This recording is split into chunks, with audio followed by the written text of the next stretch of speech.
நம்ம ஒரு விஷயம் பண்ணிகிட்ருப்போம், அந்த விஷயத்தை யாராச்சும் பார்த்துட்டு நீங்கள் ரொம்ப நல்லா பண்ணுறீங்க, நீங்கள் பண்ணுறது எனக்கு கொஞ்சம் நல்ல மோட்டிவேஷனாக இருக்குது, அந்த மாதிரி நம்மளை பாராட்டினாங்க அப்படின்னா நம்மளுக்கு அவ்வளோ ஹாப்பியாக இருக்கும்.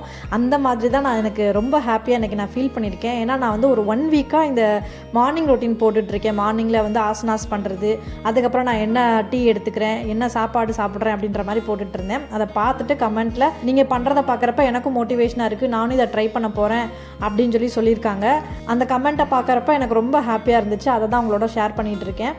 இன்றைக்கி டே ரொட்டீன் வழக்கம் போல் நான் ஸ்டார்ட் பண்ணிட்டேன். காலையில் நான் வந்துட்டு ஆசனாஸ் பண்ண போகிறப்ப அங்கங்கே பேர்ட்ஸ் இருந்துச்சு, 2 மைனா இருந்துச்சு, ஒரு காக்கா இருந்துச்சு, கிளியெல்லாம் மேலே பறந்துட்டு இருந்துச்சு, நல்லா இருந்துச்சு. பட் என்ன, நான் ஒரு 4 ஸ்டெப் எடுத்து வைக்க அதெல்லாம் பறந்து போயிடுச்சு. சரி ஓகே, நம்ம ஆசனாஸ் ஸ்டார்ட் பண்ணலாம்னு சொல்லிட்டு ஆசனாஸ்லாம் பண்ணி முடிச்சிட்டேன் வழக்கம் போல். நெக்ஸ்ட்டு எம்டி ஸ்டொமக்கில் குடிக்கிறதுக்கு ரோஜா இதழ்கள் போட்ட டீ எடுத்துக்கிட்டேன். ஏன்னா ஆல்ரெடி வந்து ரோஸ் பெட்டல்ஸ் எல்லாத்தையும் நான் வந்து கலெக்ட் பண்ணி அதை நான் ட்ரை பண்ணி வச்சுட்டேன். ஸோ சம்டைம்ஸ் இந்த மாதிரி நான் போட்டு குடிச்சுப்பேன்.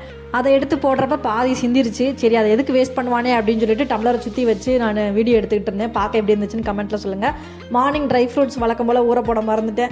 சரி ஆல்ரெடி மாவு இருந்துச்சு, ஒரு 2.5 தோசைக்கு வரும் அப்படின்னு சொல்லிட்டு ஒரு 2 தோசையும் ஒரு குட்டி தோசையும் மட்டும் ஊற்றிக்கிட்டு தக்காளி குழம்பு வச்சுருந்தேன். தக்காளி குழம்பு ஊற்றி நான் மார்னிங் பிரேக்ஃபாஸ்ட்டாக முடிச்சிட்டேன். மற்றபடி இன்றைக்கி பெருசாக எந்த வேலையும் நான் பார்க்கல. என் ஹஸ்பண்டுக்கு நைட் ஷிஃப்ட்னாலே அவங்க தூங்கிட்டு இருப்பாங்களா, அதனால் நானும் கூட சேர்ந்து போய் தூங்கிடுவேன்.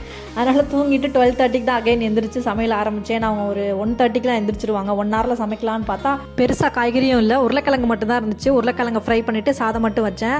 அம்மா வீட்டில் போயிட்டு என்ன குழம்புன்னு கேட்டேன். சாம்பார் நாங்கள் கொஞ்சம் கொடுங்க அப்படின்னு சொல்லிட்டு வாங்கிட்டு வந்துட்டு இன்றைக்கி லஞ்சை அப்படியே ஓட்டியாச்சு. அதுக்காக நான் எங்கள் அம்மா வீட்டிலேயே சாப்பிடுவேன்னு நினைக்காதீங்க, அப்படிலாம் இல்லை. 3 months தான் ஆகுது இங்கே வந்து. பட் நான் 2 times தான் சாப்பிட்ருக்கேன். ரொம்ப முடியலன்னா வாங்கிப்பேன். நைட்டுக்கு பேலன்ஸ் சாதம் உருளைக்கிழங்கு எல்லாமே இருந்துச்சு, அதை என் ஹஸ்பண்ட் சாப்பிட்டாரு. நான் ஒரு பப்பாளி பழம் மட்டும் சாப்பிட்டேன். பப்பாளி பழத்தோட தோலை வந்து நான் கீழே போட மாட்டேன், அதை எடுத்து வந்து பத்திரமா ஃப்ரிட்ஜில் வச்சுப்பேன். அதை வந்து அப்பப்போ எடுத்து ஃபேஸ் நெக்கெல்லாம் டார்க்காக இருக்குல்ல, அந்த இடத்துல நான் அப்ளை பண்ணிப்பேன். இன்னைக்கு டே எனக்கு இப்படி தான் போயிருக்கு. உங்களுக்கு எப்படி போச்சுன்றதை கமெண்ட்டில் சொல்லுங்கள். நெக்ஸ்ட் ஒரு விளாக்ல மீட் பண்ணுறேன். பை பட்டூஸ்.